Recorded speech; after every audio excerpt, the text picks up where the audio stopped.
ତମେ କଣ ଜିନିଷ ଦେଖ ଦେବେ ଯୋଉ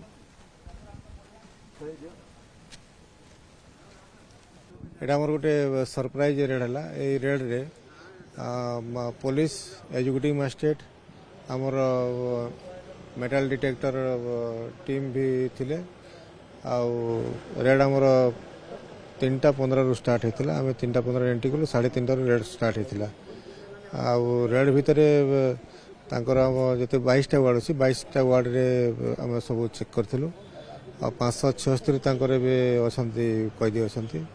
ଆଉ ସମସ୍ତଙ୍କର ତାଙ୍କର ଜିନିଷ ଚେକ୍ ହେଲା। ସମସ୍ତଙ୍କ ତାଙ୍କର ଯେଉଁ ବାଥରୁମ୍ ଅଛି, ଲାଟ୍ରିନ୍ ଅଛି, ଯେଉଁ ଘର ଗୁଡ଼ାକ ଆମର ସବୁ ଚେକ୍ ହେଲା। ସବୁ ଚେକ୍ କଲା ସମୟରେ ଆଉ କିଛି ସେଠୁ ତାଙ୍କର ଖଇନି ପୁଡ଼ିଆ ଆଉ 3ଟା ବିଡ଼ି କିଛି ଆଉ ଲାଇଟର ଏତିକି ସବୁ ଜିନିଷ ମିଳିଛି। ହଁ, ଭାଙ୍ଗ ବି ମିଳିଛି। ଆଉ ସେଇଟା ଆମର ସବୁ ସିଜର ହେଇଛି ଜେଲ୍ ପ୍ରେମିସେସ୍ ଭିତରୁ। ତାକୁ ଆମେ ଏନକ୍ୱାରି କରିବୁ। ତାପରେ ତାକୁ ଆମେ ଗୋଟେ ରିପୋର୍ଟ ଦେବୁ। ରିପୋର୍ଟ ଦେଲା ପରେ ଆମର ସରପ୍ରାଇଜ ଚେକ୍ ଥିଲା, ତେଣୁ ସେ ଯେଉଁଠି ବି ମାନେ ଯିଏ ବି ଆମକୁ ସରପ୍ରାଇଜ ଚେକ୍ କରିବା ପାଇଁ କୁହାଯାଇଥିଲା।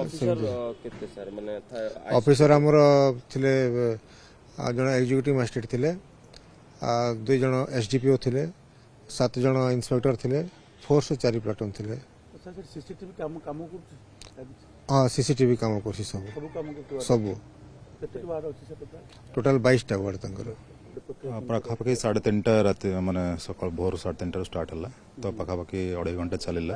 ତ ସାର୍ ତ କହୁଥିଲେ, ଆଡ଼ିସନାଲ SP ସାର୍ କହୁଥିଲେ। ତ ଏଥିରେ ଆମର IACs ମାନେ ଥିଲେ। ତ ମୁଁ ଆଜ୍ ଏକ୍ଜିକ୍ୟୁଟିଭ ମାଜିଷ୍ଟ୍ରେଟ୍ ଥିଲି। ତ ଆପଣ ତ ଦେଖିଲେ ଆମେ କ'ଣ କ'ଣ ସିଜ୍ କରୁଛୁ। ମ୍ୟାକ୍ସିମମ୍ ଦେଖିଛନ୍ତି ଗଞ୍ଜେଇ, ହଁ ଗଞ୍ଜା, ଭାଙ୍ଗ, ଆଉ ଆପଣ ବିଡ଼ି, ଖଇନି।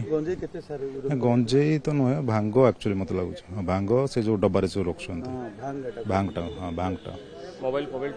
ନାଇଁ, ମୋବାଇଲ ଟଙ୍କା ପଇସା ମିଳିଲାନି, ଖାଲି ହଁ ହଁ ସେମାନେ ଆକ୍ଚୁଆଲି ଜେନେରାଲି ଶୋଇଥିଲେ। ଏଇଟା ଗୋଟେ ସରପ୍ରାଇଜ ଚେକ୍ ଥିଲା, ତ ତେଣୁ ସେମାନେ ନିଦରେ ଥିଲେ ମ୍ୟାକ୍ସିମମ୍ ଟାଇମ୍। ତ ଆମେ ଗଲା ପରେ ସେଟା କୋଅପରେଟ୍ କଲେ କିଛି ଠିକ୍, ହଁ ଠିକ୍ ଠାକ୍ ଚାଲିଛି। ମୋତେ ଯାହା ଲାଗୁଛି ଏଇଟା ତ ପୋଲିସର ଇନଭେଷ୍ଟିଗେସନ୍ ହିଁ କହିବ। ମୋତେ ଲାଗୁଛି ଯଦି ଯେଉଁ ଭିଜିଟର୍ସ ମାନେ ଆସୁଛନ୍ତି ମେ ବି ସେମାନେ ଦେଇଥିବେ। ନା ନାଇଁ, ମୋତେ ଲାଗୁନି ସେଟା ଇନଭଲଭମେଣ୍ଟ ଥିଲା। ହଁ, ଫୋପାଡ଼ୁଛନ୍ତି ଆକ୍ଚୁଆଲି, ଯାହା ମୋତେ ଜେଲ୍ କର୍ମଚାରୀ କହିଲେ ସେ ବାହାରୁ ଫିଙ୍ଗୁଛନ୍ତି ଆକ୍ଚୁଆଲି ବମ୍।